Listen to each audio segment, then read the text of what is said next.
siya kasi iniisip niya kung sasaktan niya yung babae o papatayin niya yung lalaki. Ano pang kwenta nun? Diba? Sino ang apektado nun? Yung anak niya pa rin.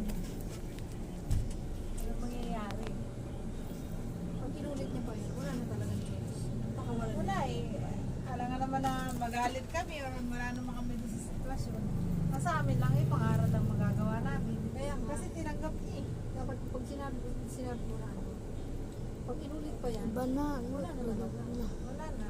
Siya na mismo. Napakatanga mo na nung Pinaano nung kapatid ko, sabi niya ano, malaya ka naman eh, sabi niya gano'n. Hindi naman kita hahabulin, sabi ko gano'n. Sabi daw niya gano'n.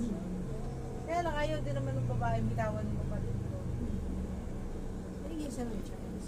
Ngayon, ang usapan na doon, pag umulit, Pag umulit nga, sabi nga ni wala nang Michael, sabi-sabi. nagpakasal kayo. Pag umulit yan, pag-bladder mo yan at sila nang dadampot. Sabi niya. Sabi ni Michael dun sa kanya. Kasi nagpakasal ka eh. Alam mo ba yung kapangyarihan ng kasal? Pwede ka niyang ano, pag nahuli ka niya on the spot, pwede ka niyang patayin ng ano. Kasi ano Patayin yun ko eh. man na.